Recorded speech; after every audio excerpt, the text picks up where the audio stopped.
مجاهد اعظم جناب غازی دلاسا خان. دلاسا خان یو غټ تاریخ، د طبیعت نه ډیر سخت مزاج انسان و. هغه د خپلو پښتنو لپاره یو غټ تاریخ تیر کړی دی. د بنو نگران اعلی اسسټنټ ریزیډنټ هغه په خپل کتاب کې وایي، د هغه الفاظ دغه دي. وایي چې زه کله په مارچ 1847 کې کله په بنو کې په ډیفرنٹ مختلف ځایونو باندې واردات وشول، حالت خراب شول، نو واقعات جوړېدل. نو هغې دپاره د مونږه چې کوم وه هغه کسان راوغوښتل د جنډوخیل په مقام باندې تقریبا غون چې کوم ملکان وو هغه راغلل په یو ځای باندې زمونږه مخامخ جمع شول، یعنی د انګریزانو مخامخ جمع شول. په دې کې یو داسې ملک چې هغه نوم مجاهد اعظم غازي دلاسا خان، هغه دې ته رانغی. نو دې ته رانغی، هغه یو خپل ځان ته بیل مقام جوړ کړو.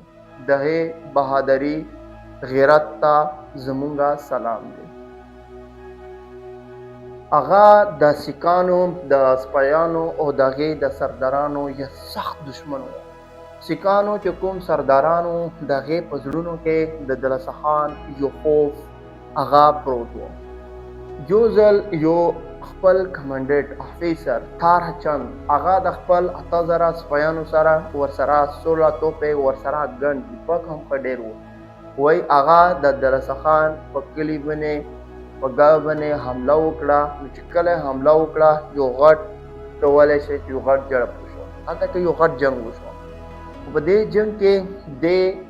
طارح چند د هغې د دلاسا خان چې کومه کیله وه هغه یې اسمار نه کړه، یعنې هغه کیله یې ړنګه نه کړه، هغه کیله دغه فتح نه کړه. نو دغه د هغې ځای نه ناکام راغون شو.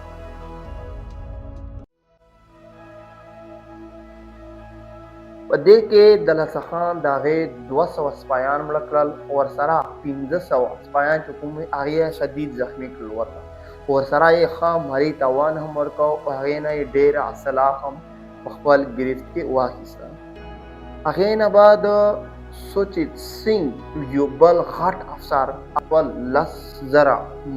منظم یعنې ښه تربیه یافته فوج سره راغی او په دې باندې یې اټیک وکړ. سوچیت سنګ یو خپل هم بهادر سردار و، یو بهادر کس و. هغې به هم جنګونه بیلل نه بلکې جنګونه به یې ګټل. چې چېرته کې هم دی به جنګ کوه، په جنګ کې به ده بهادري کوله. نو هغې په کیلې باندې یې اټیک وکړ. نو 3-4 ورځې نه هغه د دې کیله یعنې د دلاسا خان کیله چې کومه وه هغې ایساره کړې وه. نو خوراک سواک دې ته سختي تکلیف هم و. په دې ورځو کې چې کله دلاسا خان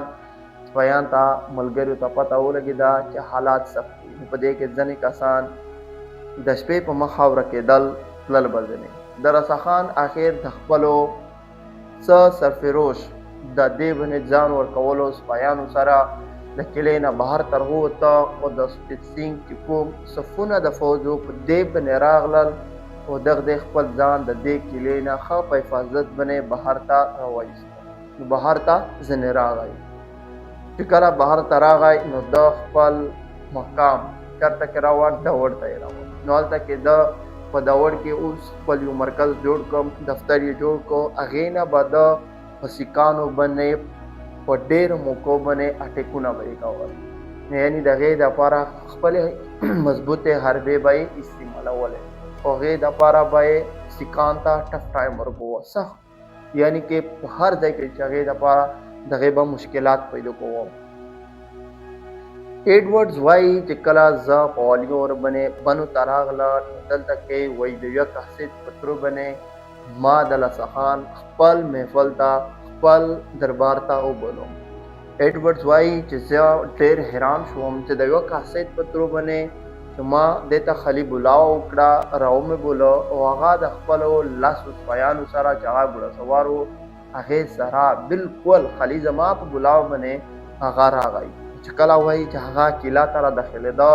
وایي دلته کې سیکانو سرداران چې کوم وو هغه دې ته حیران وو، د دې بهادري ته، د دې غیرت ته، د دې جرأت ته بلکل حیران وو. وایي دا د خپلې سپایانو سره کیلې ته را داخل شو. نو چې کله کیلې ته را داخل شو هغې نه بعد وایي د سیکانو چې کوم سپیان وو هغه د خپلې خیمې نه راوتل او داسې په بله نمونه نظر به یې ورته کوته یعنی کې تو ویلی شي چې دا یو غیرتي تکړه بهادر انسان و خلیج صرف د یوه انګریز په بلاو باندې چې نه د هغې څه ذمهداري اخیستې وه نه هغې ته څه داسې مقصد څه ته ویلی شي چې نه څه شرطونه وپشي بس خالي د هغې چې وبولو نو هغه راغی ایډورډ وایي چې زه خپله هم په دې باندې حیران وم خالي ما دا وبولو او دا یې بالکل چې چونکې د سخت جنګونه کړي وو سیکانو ته یې سخت وخت ورکړی وو سیکان سرداران او د هغې سپایان یې مړه کړي وو هغې باوجود د 10 کسانو سره دی راغی او زما کیلې ته را داخل شو وایي دلته کې زمونږ په منځ کې یوه میاشت تېره شوه باتچیت بنې خبرې اترې بنې زمونږ په منځ کې چې کوم جنګ ده هغه جنګ چې بقایا ودرېږي ما غوښتل چې زه د دلسه خان کلي ته لاړ شم وایي چې نو زه هلته کې تلم زما سره شمشیر سینګ دا یو سیک سردار و وایي دا هم زما سره روان و نو هلته کې وایي چې هغې کلي ته مونږ ګډ شو نو د شمشیر سینګ په زړه کې یو هرزو مونږ تاسو ویلی شو یو ارمان پیدا شو چې هغه زه د دلسه خان کیله وګورم ولې چې دغه کیله د سیکانو دپاره د مرګ کوی و ته ویلی شي چې دلته کې د سیکانو غټ فوجیان مړه شوي وو ذبح شوي وو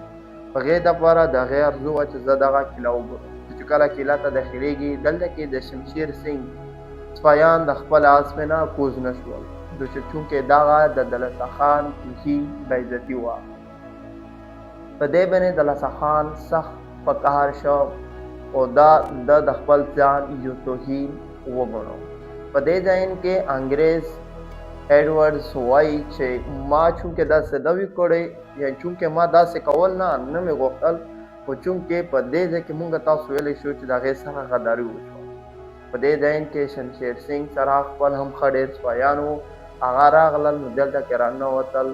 نو په دې باندې هغه ډېر په غوسه باندې شم نو چې کله د وخت سره 2-3 ورځې نه پته ولګېده چې د دې ارادې ښې نه دي او دغه په خپلو ارادو کې د نور ارادې راوړي دي نو دې ته پته ولګېده چې ایډورډز د هغې سره میلاو کسته نو هغې دپاره د دې په منځ کې نو چې کله دا د خپلې کیلې نه ووته په خپلو سردارانو سره ملاقات و نو دلته کې دا د ده ولمانه پاتې نو چې کله دا د خپلې کیلې نه وځي نو دلته کې په کیله کې یو شور او بل یو جنګ کېږي یو جړب کېږي نو چې هغې ته بار ته پته لګي چې دا خو زمونږ سره غداري وشوه نو هغه د هغې ځای نظریمي او دې ځای نه د خپل ځان منتقل که بل یعنی شمالي وزیرستان ته میرانشاه ته هغه ځای ته راغی هلته کې د خپله ډیپو جوړه کړه نو هلته کې په خپله ډیپو کې هغې ته پانه بعد یو خط د ایډورډز وایي دا د ایډورډز الفاظ دي هغه وایي په خپل کتاب کې چې هغه ما ته یو خط ولیکه په هغې کې ما ته ډېر په غوسه بنوم دا چونکې تا زما سره غداري وکړله نو هغه وایي چې زه په دې کې نو چې کله ما ته پته ولګېده نو چې دا یې ما ته په غوسه باندې ده نو ما هم د دې په مقابله کې وویلل خط مې ولیکه چې زه دا ونیسم ژوندی به یې تېروم د هغې دپاره زموږ په منځ کې هم ویلی شي چې یو غټ جړب چې کوم ده هغه به کېدم نو د وخت سره به دلسه خان په غټ فوجیان باندې اټیکونه به یې کول د انګریزانو خلاف د سیکانو خلاف اټیکونه به یې کول د دې وخت کې دلسه خان سره هم غټ سرداران جیسا کہ څنګه مهردیل خټک اور سرا نور چې کوم غټ سردارانو هغه هم شامل وو نو مونږ تاسو دا زمونږ سره نن یو مختصر غونې تاریخ د دلسه خان و